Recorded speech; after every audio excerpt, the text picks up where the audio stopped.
فقد افترى إثما عظيما.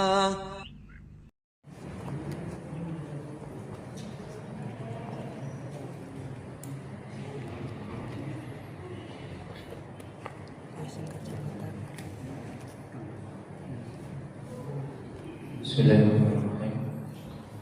Assalamualaikum warahmatullahi wabarakatuh. Waalaikumsalam. Alhamdulillah, nahmaduhu wa nasta'inuhu wa nastaghfiruh wa na'udzu bihi min shururi anfusina wa sayyi'ati a'malina. May yahdihillahu fala mudilla lahu wa may yudlil fala hadiya lahu. Asyhadu an la ilaha illallah wahdahu la syarika lahu wa asyhadu anna Muhammadan abduhu wa rasuluh.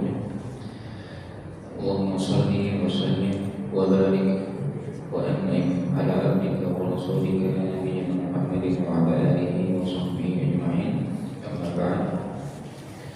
Qadibillah rahimani wa rahimakumullah. Alhamdulillah, kita panjatkan syukur kepada Allah, kita masih bisa melanjutkan salah satu aktivitas yang mulia ini. Insyaallah kita semua diberikan kesehatan, kelapangan, kecukupan, sehingga Allah Subhanahu wa taala berikan taufik kepada kita untuk menimba faidah-faidah yang mulia dari hadis-hadis Nabi sallallahu alaihi wasallam. Sebelum kita membahas tentang mengusap khuf, al-mashu 'ala al-khuffain, sebenarnya hadis-hadis tentang siwak masih tersisa dua hadis yang dicantumkan oleh Syekh dalam bab siwak. Di antaranya adalah hadis tentang kisah wafatnya Nabi sallallahu alaihi wasallam yang sudah kita bacakan pada kesempatan yang lalu.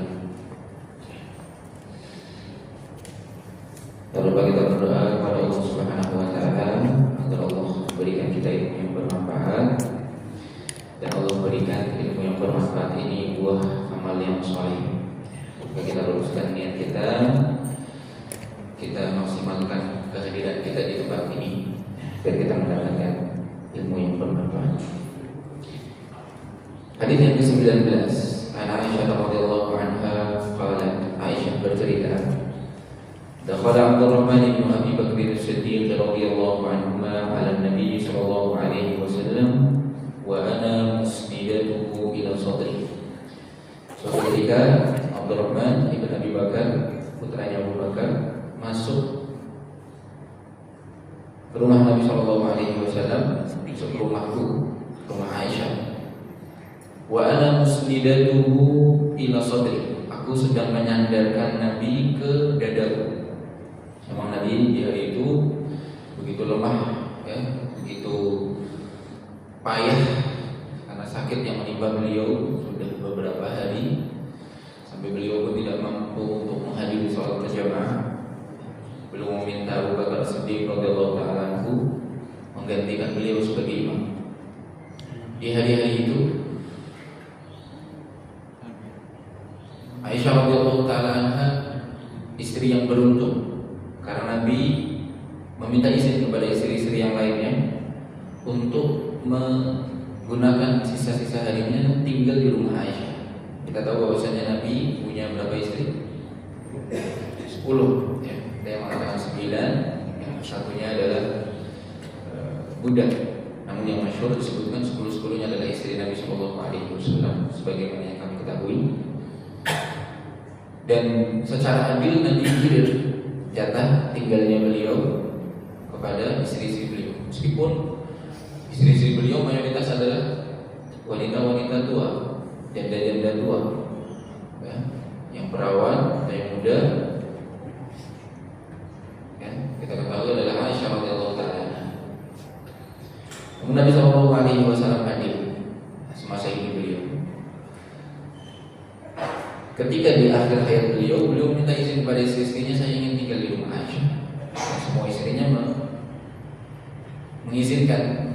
Namun mereka juga mengakui bagaimana mulianya Aisyah radhiyallahu taala di sisi Rasulullah sallallahu alaihi wasallam. Ini menjadi keistimewaan khusus untuk Aisyah radhiyallahu taala. Saat Abdurrahman ibn Abi Bakar As-Siddiq masuk ke rumah Aisyah, tentu ketika masuk Aisyah tidak melarangnya. Memang Abdurrahman adalah saudara dari Aisyah. Lalu Aisyah menceritakan, wa ma'a Abdurrahman siwakun rabbun yastannu bihi. Kebetulan Abdurrahman lagi megang siwak yang dia gunakan untuk membersihkan gigi beliau. Bahkan sedang dipakai. Siwaknya masih segar, masih basah. Lagi dipakai oleh Abdurrahman ibn Abi Bakar. Fa'abadahu Rasulullah sallallahu alaihi wasallam basarahu. Maka Nabi sallallahu alaihi wasallam mengalihkan penglihatannya atau pandangannya ke siwaknya Abu Bakar Abdurrahman. Jadi tiba-tiba ketika Abdurrahman masuk, Nabi langsung fokus ke siwaknya Abdurrahman. Fa'akhadtu siwaka faqadamtuhu. Aisyah langsung paham, mengambil siwak itu kemudian disiapkan untuk Nabi sallallahu alaihi wasallam. Dalam riwayat yang lain disebutkan di bawah, wa fi lafz fara'aituhu yanzuru ilaihi wa 'araftu annahu yuhibbu siwak. Ketika Aisyah menyadari bahwasanya Nabi tiba-tiba matanya fokus ke siwaknya Abdurrahman, Aisyah langsung menawarkan. Karena Aisyah tahu, araftu annahu yuhibbu siwak, bahwasanya Nabi suka sekali dengan siwak. Maka apa yang dikatakan oleh Aisyah, akhudhuhu lak, apakah akhudhuhu aslinya hal akhudhuhu, hal akhudhuhu lak, apakah mau saya ambilkan siwak itu untuk engkau wahai Nabi? Fa asyara bi ra'sihi an na'am. Maka Nabi sallallahu alaihi wasallam memberikan isyarat yang artinya iya. Jadi menganggukkan Nabi. Mengangguk, iya, saya pengen siwak. Maka kembali ke lafaz hadis yang utamanya, Aisyah mengambil siwak tersebut, faqadamtuhu. Ya. Aisyah menggigit siwak tersebut. Ya. Dalam penjelasan yang lain disebutkan oleh Syekh bahwa Aisyah memotong ujung siwak yang sudah terpakai oleh Abdurrahman. Ya.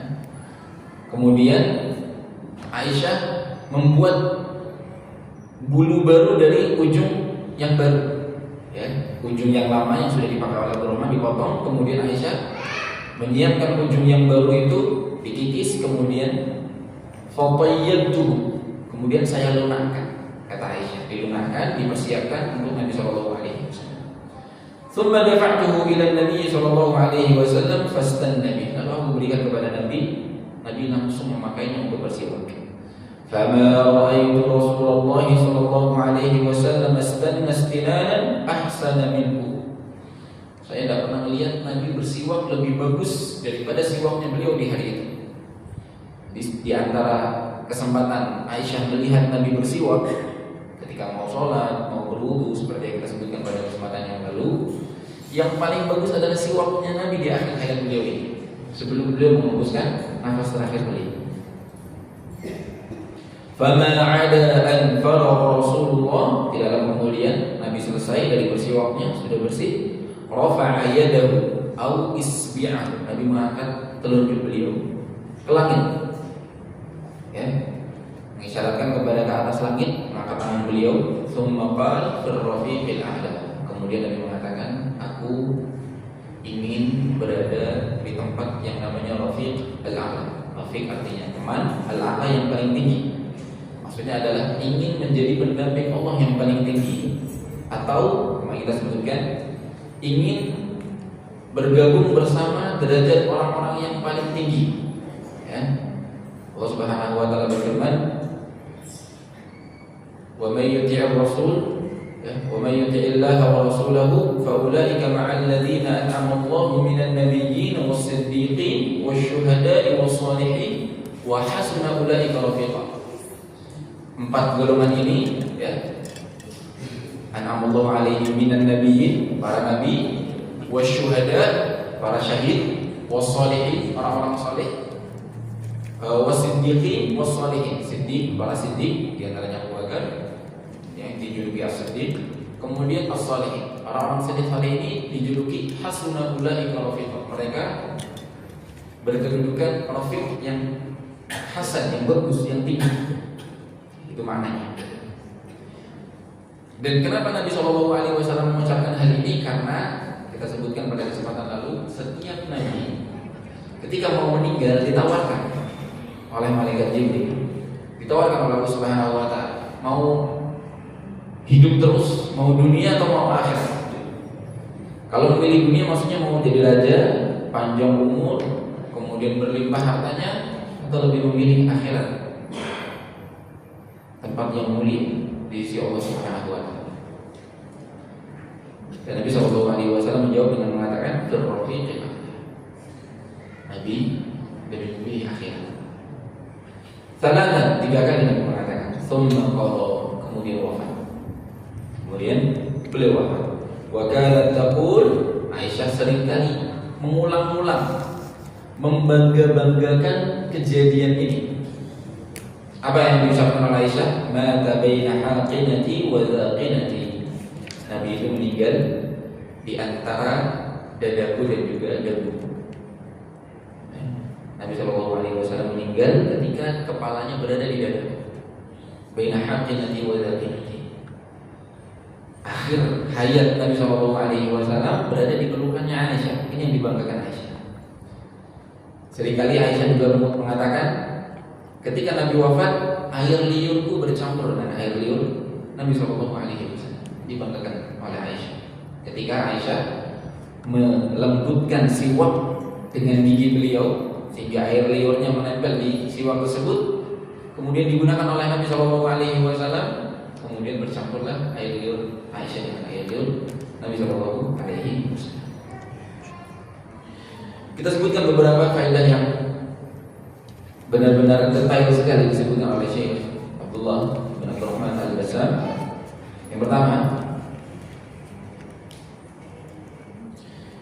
Yang pertama adalah disunahkan al-istiyaku bis-siwakir ratab, bersiwak dengan siwak yang lembut, yang basah. Siwak lembut, siwak yang basah. Pada kesempatan yang lalu kita sudah jelaskan bahwa siwak itu yang tercantum di dalam lafaz-lafaz hadis tidak terfokus pada alat. Ya, meskipun memang seringkali siwak itu selalu digunakan pengucapannya untuk menyebutkan alat untuk bersiwak.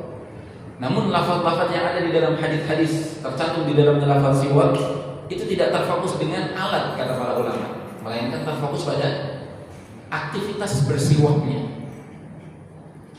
apapun alatnya.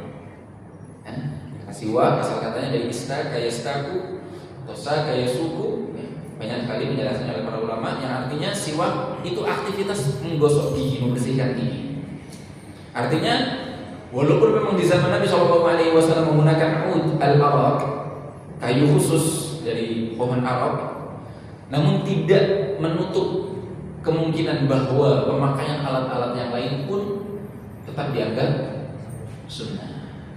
Seperti di zaman sekarang kita menggunakan sikat gigi ya, yang terbuat dari plastik atau bulu dan lain sebagainya. Tetap insya Allah mendapatkan sunnah Nabi SAW. Nah, di sini disebutkan disunahkan bersiwak dengan siwak yang basah dan lembut. Seringkali kalau kita gosok gigi, kita basahi dulu sikatnya ya, agar lembut. Termasuk juga faedah yang boleh kita ambil, bersiwak dengan siwak yang atau sikat gigi yang layak ya. Kalau misalnya siwak itu sudah kaku, kering, kemudian arahnya sudah tidak jelas bulu-bulunya ya, sikat gigi juga sama. Bahkan disebutkan kalau kita tanya dokter ya atau siapapun yang ahli dalam hal ini, menganjurkan sikat gigi itu maksimal diganti paling lama 3 bulan sekali. Lebih baik sebelum itu, ketika kita sudah merasakan sikat giginya sudah tidak layak, sudah sakit dipakai. Oh Pak, yang ada di sini ganti siwak berapa kali? Siwak yang sekarang dipakai sudah berapa umur ini sudah tahu? Ya, bagusnya tidak lebih dari 3 bulan. Itu yang sehat katanya. Nah, jelas itu hanya kira-kira saja. Kita bisa menilainya sendiri. Bahkan bisa saja kita menganggap 2 bulan sudah dapat disikat lagi. Ya. Agar lebih membersihkan, lebih nyaman juga untuk gigi kita. Makanya Syekh di sini menyebutkan faedah yang kedua, islahus siwak wa tahyiyatuhu.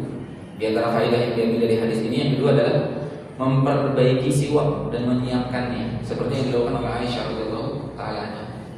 Beliau potong sisa atau bekas yang digunakan oleh Abdurrahman, kemudian buat yang baru yang lebih lembut, kemudian dibasahi dengan air liurnya Aisyah radhiyallahu taala.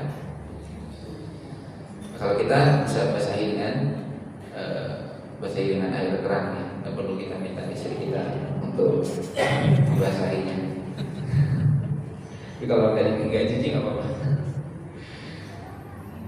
Ini jelas karena memang Nabi SAW tidak bisa melakukannya sendiri, makanya Aisyah dibantu oleh Aisyah radhiyallahu anha.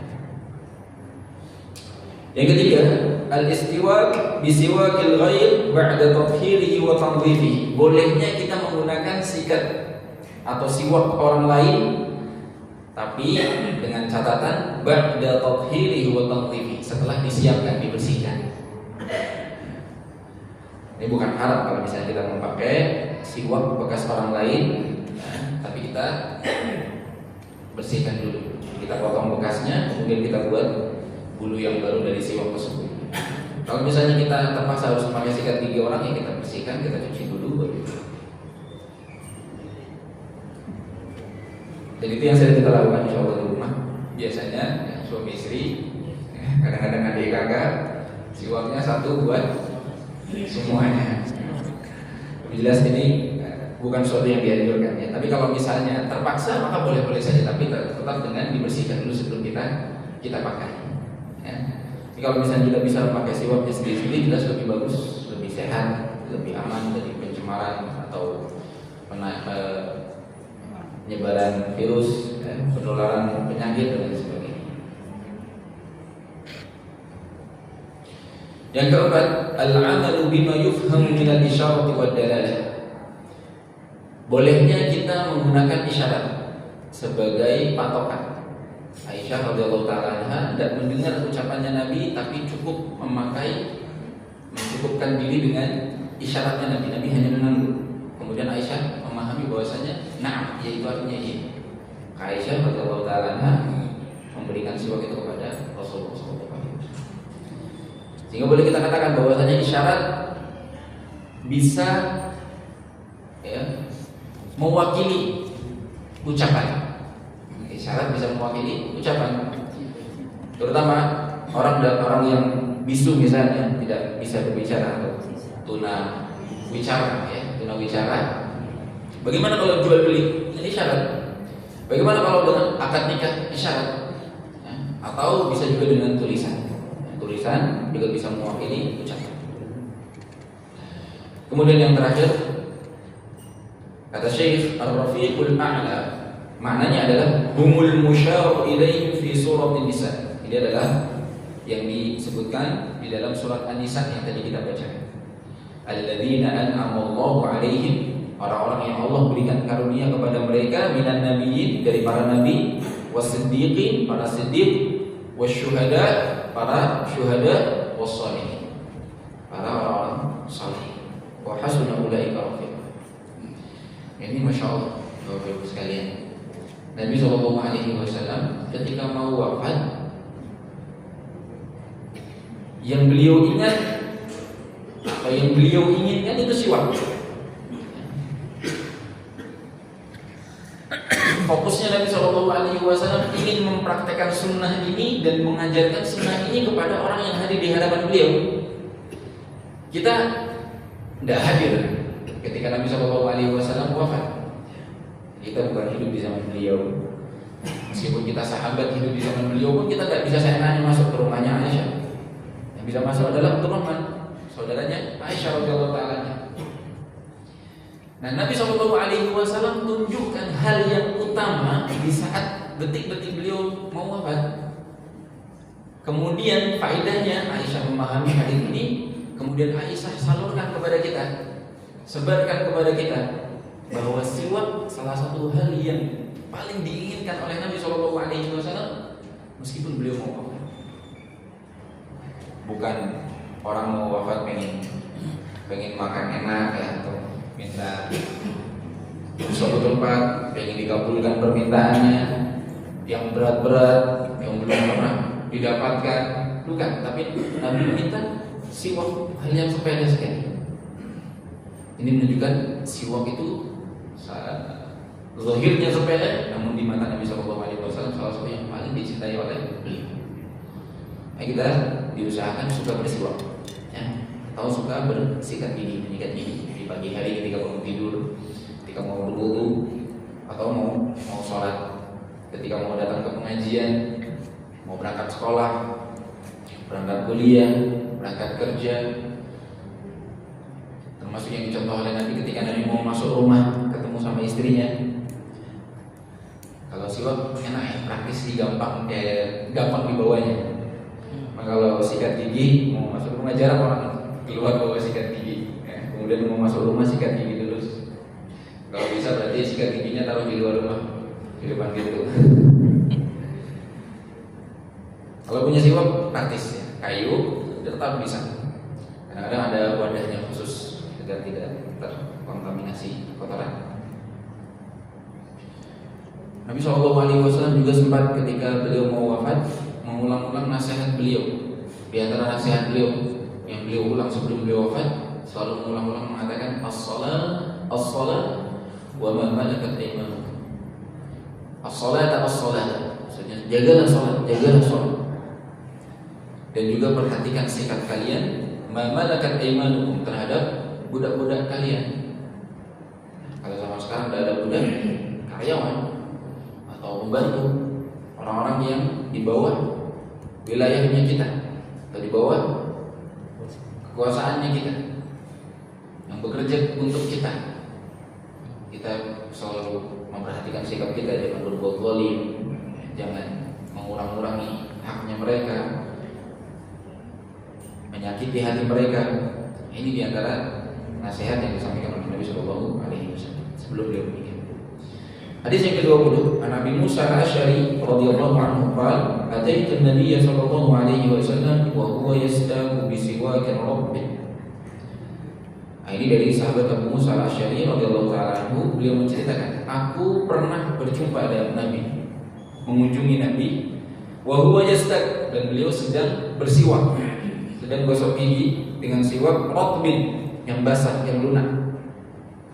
Qal wa tarafus siwaki ala lisani, dan memang siwaknya lagi nempel, ya, siwaknya lagi nempel di mulutnya Nabi Shallallahu Alaihi Wasallam. Bahkan di sini ujung siwaknya ala lisani, nyogok lisannya beliau, lidahnya beliau. Wa huwa yaqul qul, sampai Nabi Shallallahu Alaihi Wasallam keluar suara qul. Yang kata Syekh di sini asalnya adalah suara yang keluar ketika seorang ketelak. Ya. Ka'at wasiwaku fihi, dan siwak berada di fihi. Fi di sini maksudnya mulutnya. Fi yang pertama di dalam, fi artinya mulutnya beliau. Di dalam mulutnya beliau ka'annahu yatahawwa, seakan-akan Nabi mau muntah. Apa yang diambil dari faedah? Apa faedah yang diambil dari hadis ini? Syekh menyebutkan disunahkan bersiwak dengan sungguh-sungguh sampai Nabi SAW mau muntah, mau ketelak. Jadi sangat bisa dikatakan berlebihan. Ya, berlebihan dalam siwak selama tidak menimbulkan madarat tapi menimbulkan maslahat. Ya, kalau kita tambah sempurna, tambah semangat bersiwaknya, tambah bersih mulutnya. Seperti hanya kita gosok gigi. Kalau kita gosok gigi cuma sebentar, ya, 5 detik, 10 detik, kira-kira bersih atau enggak? dianjurkan sikat gigi itu 1 menit 2 menit loh. Sikat gigi sampai ujung-ujung di sela-sela. Bahkan ada juga yang menganjurkan cara menggerakkan gigi. Nah, sikatnya bukan ke kanan ke kiri, tetapi ke atas ke bawah agar sela-sela di antara gigi-giginya keluar makanan-makanan yang tersisa, kotoran-kotorannya. Ini menunjukkan bahwasanya sikat gigi ada seninya, ada tata caranya. Nabi SAW sampai sikat gigi mau ketelak, mau sampai keluar suara wak. Ini menunjukkan bahwasanya sikat gigi pun harus sungguh-sungguh. Dan memang dalam bebersih disunahkan untuk bersungguh-sungguh. Ini umumnya. Tapi beberapa kondisi bisa saja tidak disunahkan kalau bisa menimbulkan madarat. Contoh, lagi sakit misalnya mulutnya, maka sikat gigi secukupnya, jangan sampai malah gusinya berdarah dan lain sebagainya. Ada beberapa orang yang misalnya kulitnya atau giginya lagi sensitif, kena sedikit langsung berdarah, maka yang kondisi seperti ini hati-hati. Atau berpuasa, ketika seorang sedang berpuasa, sikat gigi, seandainya sikat gigi terlalu berlebihan, bisa mengkhawatirkan beresiko masuk cairannya, sabunnya, atau pastanya ke dalam mulut dan ke dalam kerongkongan, maka lebih baik pelan-pelan saja. Nah, ini selaras dengan hadis Nabi SAW, wa baligh fil istinsyaq illa an takuna sha'iman. Bersungguh-sungguhlah dalam istinsyaq. Istinsyaq salah satu fitrah, kita membersihkan hidung saat berwudu, membersihkan hidung dengan air. Kita disuruh balik, disuruh sungguh-sungguh, disuruh berlebihan. Mubalaghah itu berlebihan, lebay. Kita disuruh lebay dalam membersihkan hidung. Illa an takuna sha'iman, kecuali dalam kondisi puasa. Artinya secara umum disunahkan dalam bebersih sungguh-sungguh, tapi kalau dalam kondisi-kondisi tertentu ya bisa jadi tidak sungguh-sungguh lebih afdal. Dari saat puasa atau kondisi yang semisalnya. Baik, ikhwati fillah rahimakumullah, ini beberapa hal yang berkaitan dengan siwak dan menjadi pengingat bagi kita untuk tidak menggampangkan perkara siwak ini. Nah, kalau kita ada sikat gigi ya, atau tidak bersiwak, kita bisa mulutnya bau karena penyakit gigi, sakit gigi ya. Terutama sebelum tidur, makan makanan yang manis, makan makanan tepung ya, bisa merusak gigi. Kalau nggak disikat giginya, kita kena madarat, kena sakit ya. Tambah lagi, siwak mardatun lirabb, disukai sama Allah, mendatangkan ridho dari Allah karena menimbulkan bau yang wangi daripada orang yang tidak bersih. Selanjutnya kita berpindah ke bab yang baru, yaitu babul mashi 'alal khuffain. Babul mashi 'alal khuffain. Bab mengusap pada dua khuf. Mengusap pada dua khuf. Khuf adalah alas kaki yang terbuat dari kulit, yang biasanya menutup kedua mata kaki itu. Sampai sekarang masih dipakai oleh sebagian orang Arab. Sepatu yang terbuat dari kulit dan menutup mata kaki, rapat mata kaki. Yang kalau sudah dipasang itu paten, enak dipakai buat jalan, kayak sepatu biasa. Dan tidak mudah dilepas. Karena tidak mudah dilepas inilah Allah Subhanahu wa taala berikan keringanan ketika di musim dingin. Orang pakai khuf pengen menutupi kaki. Biasanya orang musim dingin itu ditutupi telapak tangan pakai sarung tangan, kaki pakai kaos kaki. Nah, kalau dicopot lepas kemudian dibasahi akan menyulitkan dan buat orang malah merasakan dingin di musim dingin. Atau dalam kondisi safar, saat safar butuh perjalanan waktu yang panjang, berada di luar ruangan dalam kendaraan, kalau copot lepas sepatu di waktu-waktu sholat merepotkan.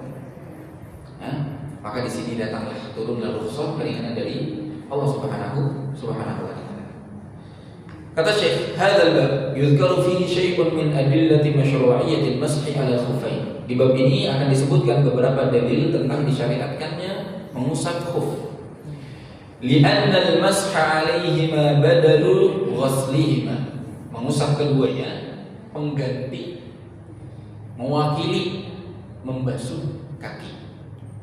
Nah, karena dalam berwudu kita diperintahkan untuk membasuh kaki di akhir tata cara wudu. Nah, di sini penggantinya adalah mengusap sepatu atau alas kakinya. Fa huwa taharatu syar'iyyatul mujma'u 'alaiha bainal mu'tabarin min ulama'il muslimin. Perlu diperhatikan bahwa ada sekelompok orang yang mengaku muslim, tapi mereka menolak disyariatkannya mashal khufain, mengatakan bahwasanya tidak ada dalam Islam mengusap khuf, mengusap sepatu, menolak hadis-hadis yang sahih, bahkan dikatakan oleh para ulama hadis-hadisnya mutawatir. Mutawatir itu rombongan, bukan hanya satu sahabat yang meriwayatkan. Bahkan Imam Al-Hasan Al-Basri mengatakan sami'tu an sab'in an ashabi Rasulullah sallallahu alaihi wasallam fi qadiyati masjid. Kata Imam Al-Hasan, beliau mengakui aku mendengarkan dari 70 periwayat dari sahabat-sahabat Nabi sallallahu alaihi wasallam, min ashabi Nabi sallallahu alaihi wasallam, tentang mengusap khuf. Tapi ada sekelompok orang, dan memang ini harus disampaikan karena mereka jelas-jelas menentang sesuatu yang sudah, bahkan Syekh mengatakan al-mujma' alaih, sudah diijma', sudah disepakati oleh para ulama. Bahkan bukan para ulama saja, kaum muslimin sepakat. Ulama-ulama yang diakui jelas, ya, ulama-ulama yang diakui. Dan kalau sudah ada ijma', tidak boleh kita menyelisihi ijma'. Ijma' itu salah satu perangkat dalil, ya, yang diakui oleh para ulama usul fikih. Selain Al-Quran, Sunnah, ada namanya ijma', ya, kesepakatan ulama mujtahidin yang sudah sampai derajat ijtihad, mujtahid, dalam suatu zaman setelah Rasulullah SAW pada satu hukum syar'i. Misalnya, ya, ada zaman 2000 misalnya, tahun 2000 ini. Dari mulai tahun 2000 sudah ada ulama-ulama yang jelas diakui mereka sudah mujtahidin. Orang-orangnya diakui, saling mengenal. Dan mereka sepakat dengan satu kata bahwasanya masalah hukumnya adalah haram misalnya. Maka kesepakatan ini yang tidak ada satu ulama pun dari mujtahidin yang derajatnya sampai ijtihad yang dikenal mereka menyelisihi kesepakatan ini, maka disebut ijma'.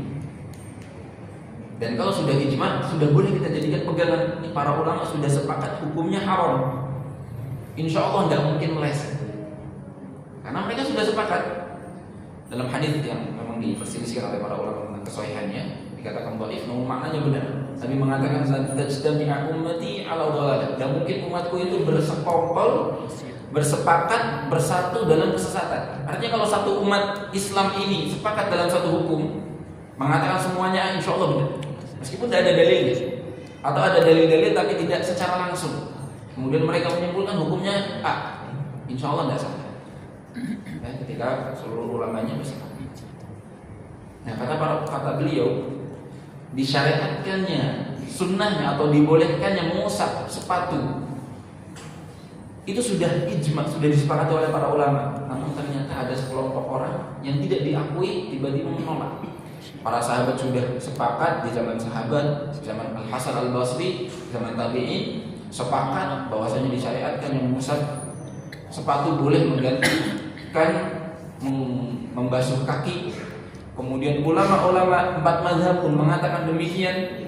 Tiba-tiba ada Syiah mengatakan, dan juga Khawarij mengatakan tidak. Mereka menolak, sehingga tidak boleh mengusap sepatu. Ya kalau tidak membasuh kaki, kemudian mengusap kaki. Intinya tidak boleh, tidak dilepas, harus dilepas, kemudian membasuh kaki atau mengusap kaki. Apa bedanya membasuh sama mengusap? Membasuh itu mengalirkan air, menyiram, ya, membasahi. Kalau mengusap, yang dibasahi adalah media untuk mengusapnya. Tangannya kita basahi tanpa membawa air yang berlebihan, kemudian kita usapkan pada kaki, itu namanya mengusap. Seperti yang kita lakukan pada kepala kita saat kita berwudu. Itu namanya mengusap. Nah, kata orang Syiah tidak bisa, harus dilepas. Nah, mereka diantaranya berdalil dengan hadis Nabi ayat Allah Subhanahu Wa Taala dalam surat Al-Maidah terkait tata cara berwudu. Ya, wa musahu bi ru'usikum wa yang harusnya masyhurnya dibaca wa arjulakum. Ada memang riwayat yang membaca wa musahu bi arjulikum wa musahu bi ru'usikum wa arjulikum. Ini sedikit perlu fokusnya, perlu serius. Kalau kita baca wa arjulakum, ya, wa musahu bi ru'usikum wa arjulakum ilal ka'bain dengan lamnya berfathah, artinya kita samakan arjul kaki dengan tata cara berwudu yang harokatnya fathah juga. Apa? Faghsilu wujuhakum wa aydiyakum. Wajah dan tangan disebutkan faghsilu, dibasuh. Maka kalau kita baca wa arjulakum, maka kaki juga dibasuh sama seperti wajah dan juga tangan. Wajah dan juga tangan. Tapi kalau misalnya dibaca wa arjulikum, ada memang satu riwayat yang membaca seperti itu, maka diartikan kita mengusap kaki sama seperti anggota yang dibaca kasrah. Wamsahu biruhu sikum, ru'us kepala diusap, maka kaki juga diusap. Mereka berkata seperti itu. Sehingga tidak bisa diusap sepatu, tapi harus diusap kaki kalau tidak bisa dibasuh. Ya, seperti itu. Padahal para ulama menafsirkan bagi yang membacanya wa arjulikum, maksudnya adalah mengusap khuf, mengusap sepatu, bukan mengusap kaki. Ya. Baik, ikhwan fillah rahimanallah, ini sedikit muqaddimah tentang hukum mengusap khuf atau mengusap sepatu.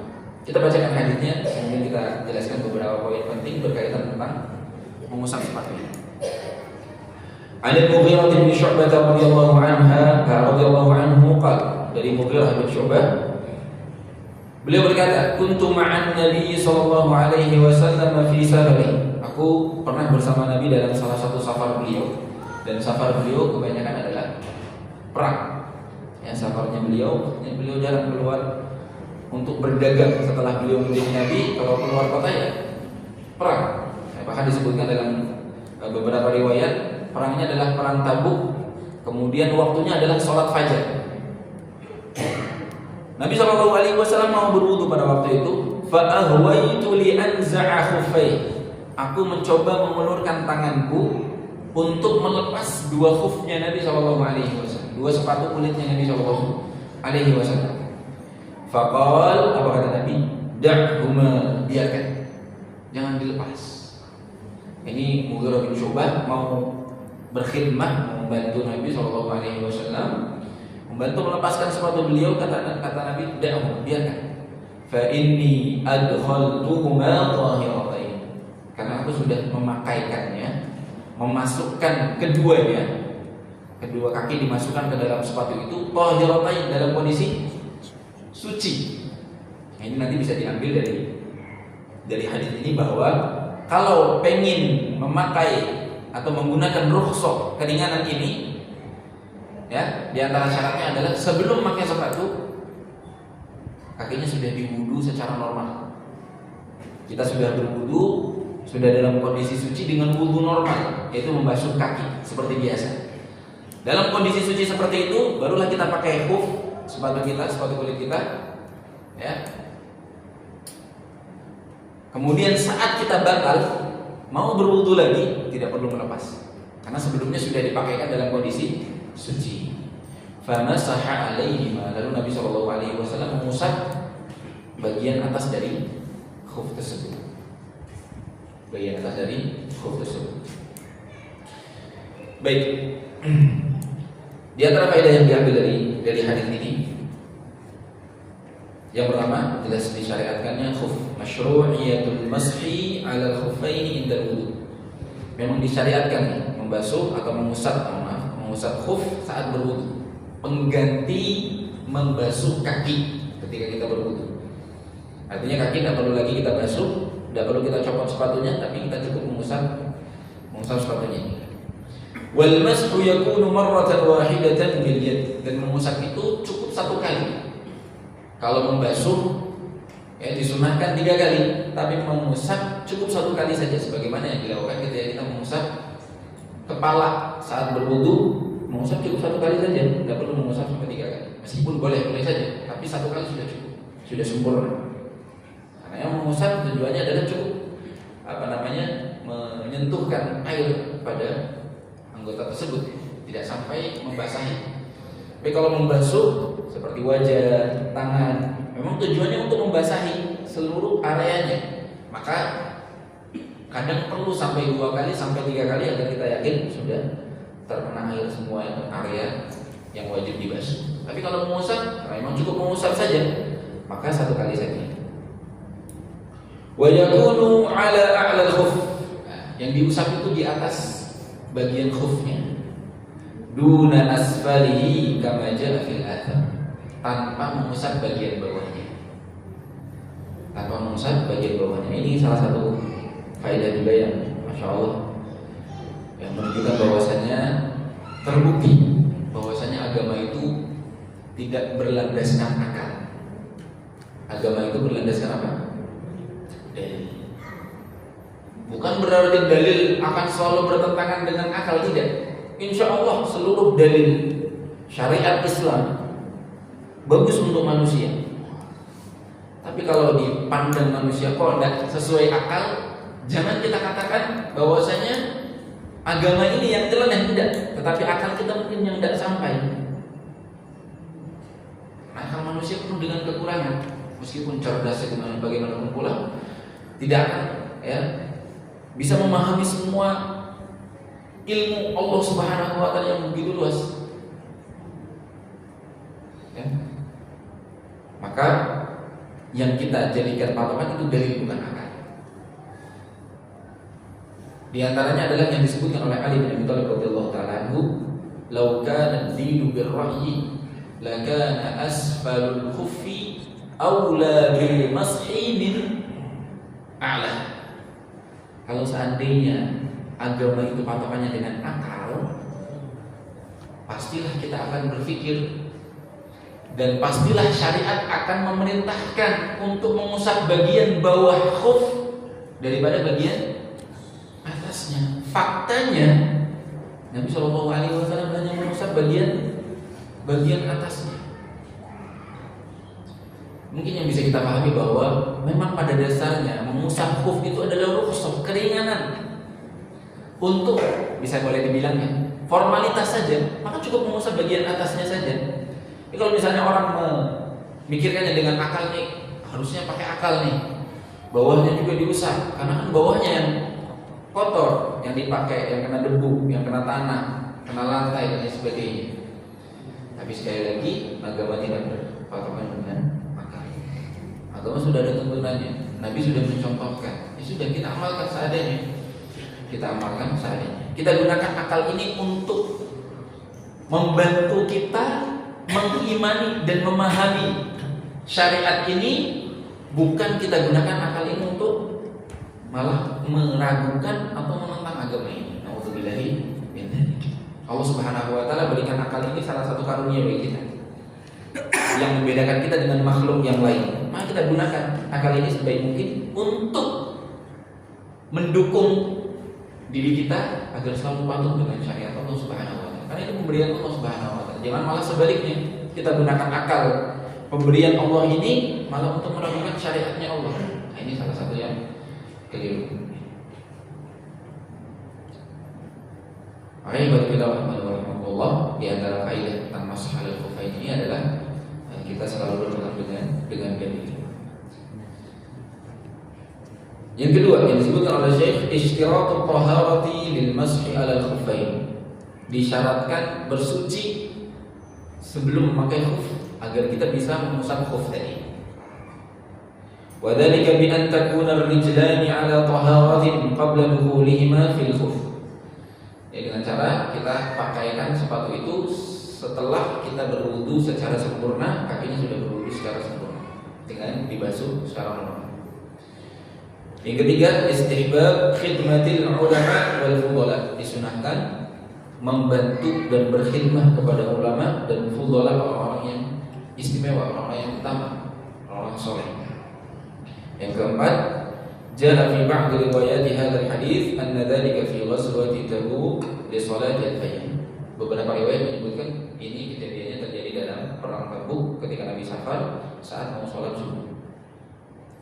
Baik, ikhwatillahi rahimani wa rahimakumullah. Ini beberapa faedah yang diambil dari hadis ini. Kita sebutkan beberapa poin penting berkaitan tentang mengusap khuf. Yang pertama, khuf secara ta'rif atau secara definisi memang adalah sepatu kulit. Ya, sepatu kulit. Namun para ulama mengatakan alas kaki ini tidak harus terbuat dari kulit. Dikatakan di zaman Nabi adalah khuf. Namun disebutkan dalam beberapa riwayat bahwa Nabi pernah mengusap kain yang dipakaikan untuk kaki. Maksudnya adalah kaos kaki dan yang semisalnya. Ya. Sebab juga Nabi SAW pernah mengusap imamah sorban beliau sebagai pengganti, mengusap kepala beliau.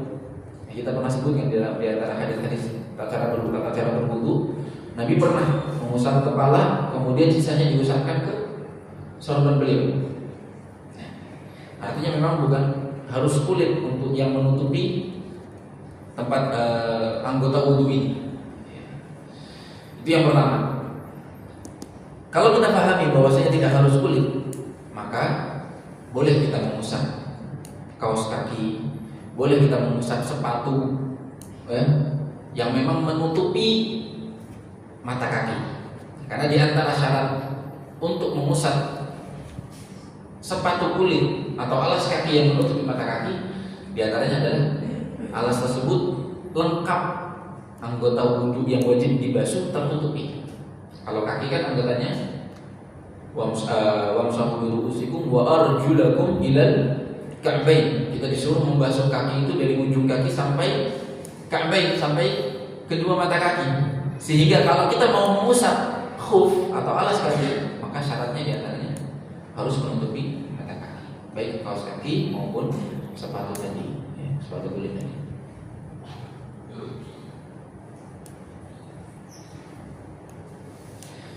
Kemudian yang kedua tadi disebutkan oleh Syekh, sebelum memakai kaos kaki ini atau sepatu kulit ini harus dalam kondisi bersuci, sudah berwudu normal. Ya. Yang ketiga, alas kaki itu sendiri juga harus suci, jangan sampai kotor atau najis. Kalau kotor mungkin masih maklum, selama tidak najis. Kalau debu kotor, ya. Kadang-kadang sepatu kita kena debu. Tapi tak boleh najis, ya, tidak boleh najis. Oh najis, jelas harus kita lepas. Kita berwudu secara normal. Kemudian di antara syarat-syaratnya adalah khufnya mubah, ya, khufnya mubah. Mubah itu maksudnya halal, ya, tidak memakai bahan-bahan yang diharamkan oleh Allah Subhanahu wa Ta'ala. Misalnya kulitnya boleh babi misalnya, ya. Memang zatnya sudah haram. Kulit babi tidak boleh. Zatnya sudah haram, najis. Tidak bisa dibel atau disamak.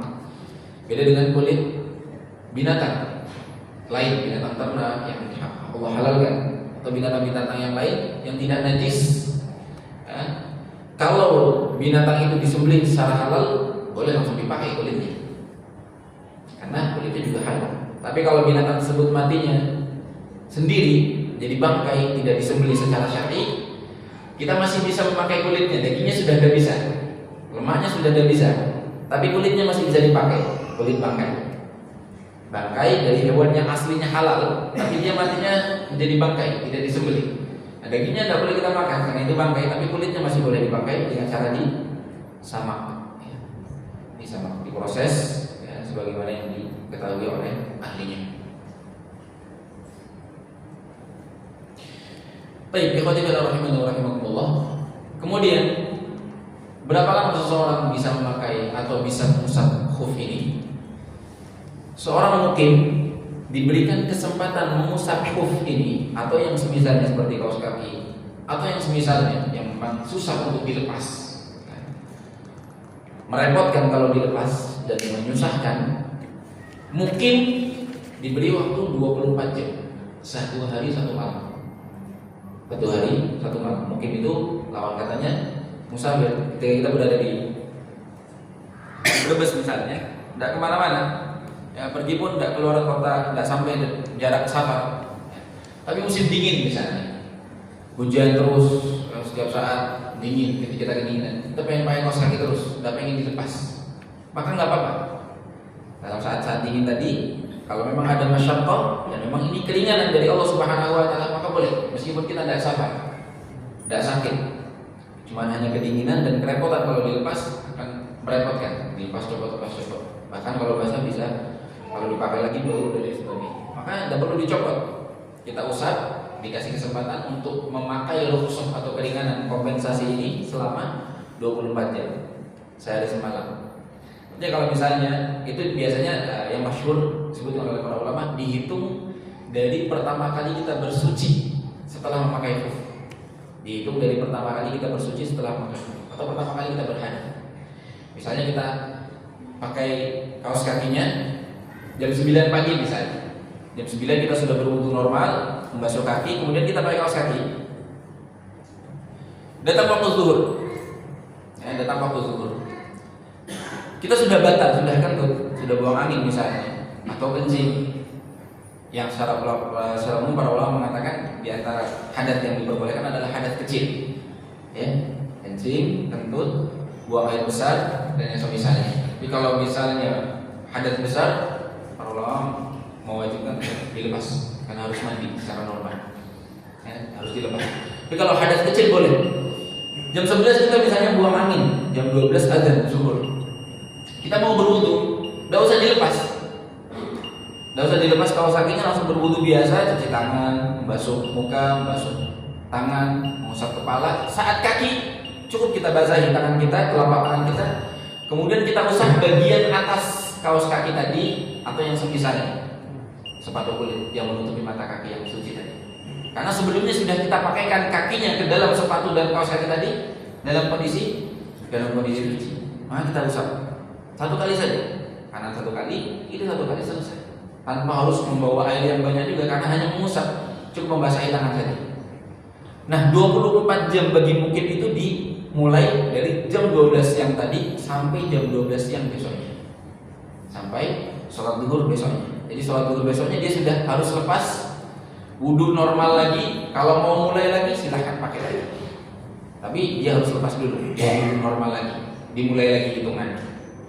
Untuk musafir 1 hari 1 malam, untuk mukim 1 hari 1 malam. Adapun untuk musafir 3 hari 3 malam.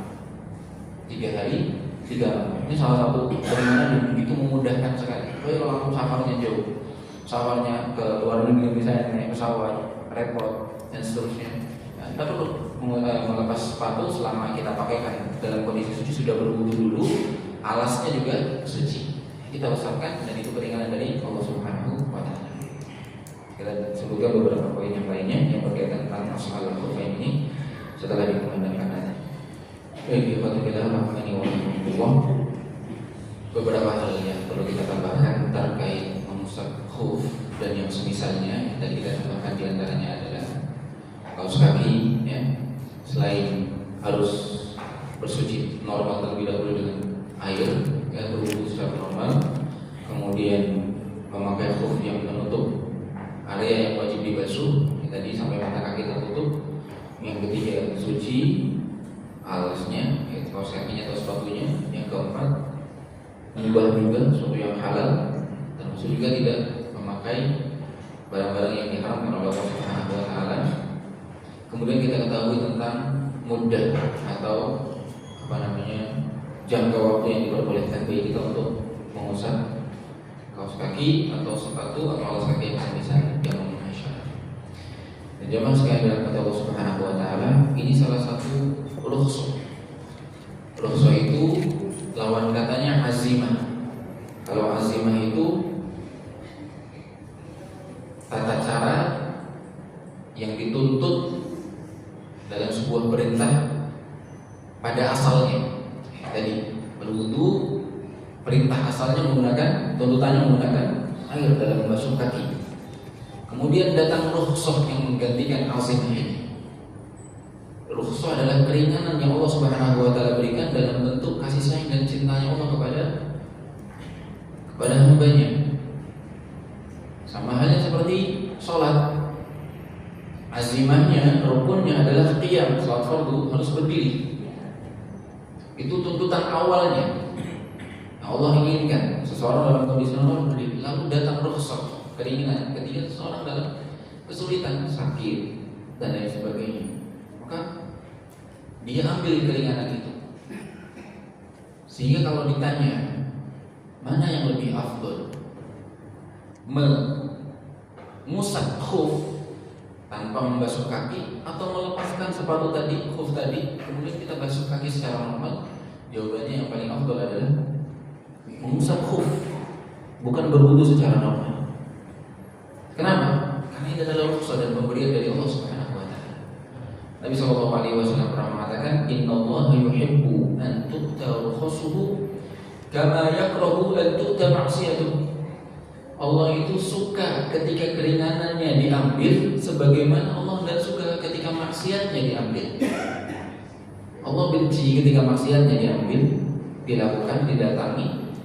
Sebaliknya, kalau Allah kasih keringanan, yang mana keringanan ini berbeda dengan perintah asal. Perintah asalnya Allah minta berdiri, perintah asalnya Allah minta basuh kaki. Kemudian ada satu yang menyimpang, tapi memang itu pemberian dari Allah, maka ambil. Jangan malah ketika Allah tidak izinkan, seperti maksiat misalnya, khamar dari asalnya haram, kita malah paksakan minum misalnya. Ini malah keliru. Di dalam hadis ini disebutkan Allah suka ketika rukhsahnya diambil sebagaimana Allah tidak suka ketika maksiatnya diambil. Dan rukhsah ini mengganti sebuah kewajiban, hadiah dari Allah Subhanahu wa taala. Sama halnya seperti kita manusia. Kalau kita ngasih ke teman, ke orang, hadiah makanan, di antara adabnya apa? Kita terima. Apapun itu, bagaimanapun kondisi kita terima dulu. Kita terima dulu. Ada orang ngasih makanan, untuk misalnya kenyang, kenyang. Adabnya, kalau tidak mendesak, terima saja dulu. Terserah. Setelah itu antum mau makan atau mau kasih ke orang lain, terima dulu untuk menyenangkan orang yang memberi. Sebutkan Nabi Shallallahu Alaihi Wasallam tidak pernah menolak hadiah. Kalau sedekah Nabi menolak. Termasuk diantaranya zakat, Nabi menolak karena memang Nabi dilarang menerima zakat. Tapi kalau hadiah, Nabi terima. Dari tetangga, dari teman, dari sahabat beliau ngasih sesuatu yang bukan dari sedekah atau zakat, Nabi Shallallahu Alaihi Wasallam selalu terima. Maka ketika kita diberi hadiah dari Allah Subhanahu Wa Taala, lebih afdal kita terima, kita ambil. Sehingga keliru ketika seseorang malah sebaliknya memaksakan diri dan menyusahkan diri, merasa kayaknya kurang afdal. Tidak, malah lebih afdal jangan dilepas, diusap sepatunya, kaos kakinya. Dan itu banyak. Kami sering membimbing umroh, dan itu safar berhari-hari di perjalanan. Satu hari di sana pun selalu berpindah-pindah. Sering kami sampaikan tuntunannya, Pak, ini ada keringanan mengusap kaos kaki. Atau teman-teman lagi safar keluar kota, digunakan rukhsah ini. Nah, banyak di antara mereka yang tidak mau mengamalkan ini, merasa kayaknya nggak mantep. Berwudu, kemudian pas kaki cuma diusap sepatunya atau kaos kakinya. Seakan-akan merasa lebih afdal kalau di berwudu biasa. Meskipun boleh-boleh saja dia tidak berdosa, tapi kalau ditanya mana yang lebih afdal, mana yang paling disukai oleh Allah, dia jelas mengambil rukhsah tadi, mengambil keringanan tadi. Dan ini dicontohkan oleh Nabi Sallallahu Alaihi Wasallam. Kata Hudzaifah bin Yaman dalam hadis yang terakhir, "Kuntu ma'an Nabi Sallallahu Alaihi Wasallam fabal wa tawadda wa masaha lahu." Kata Hudzaifah, aku pernah bersama Nabi, kemudian Nabi buang air kencing, kemudian berwudu, kemudian beliau mengusap alas kaki beliau, tidak melepaskannya ketika berwudu. Padahal beliau habis hadas kecil. Karena beliau sudah memenuhi syarat tadi, memakainya dalam kondisi suci sebelum memakai sepatu sudah berwudu secara normal. Setelah itu ketika berhadas maka boleh kita mengusap alas kaki tersebut, dan insya Allah ini termasuk menjalankan sunnah Rasulullah SAW. Yang lebih istimewa lagi, mengingkari kelompok sesat yang mengingkari mengusap khuf ini. Di antaranya adalah Syiah dan juga Khawarij. Mereka mengingkari, maka kita selisih mereka. Kita berbangkit dengan pendapatnya para ulama jumhur ulama yang diakui oleh kaum muslimin. Allah Ta'ala bersama ini beberapa hal yang terkait dengan masalah khuffain yang sebenarnya kompleks sekali dalam berfikih, namun kita sebutkan beberapa hal yang kami kira insyaallah penting. Ya, sisanya insyaallah kita ditanyakan atau dipelajari di kesempatan yang lain. Kita tutup dengan doa kafaratul majlis. Assalamualaikum warahmatullahi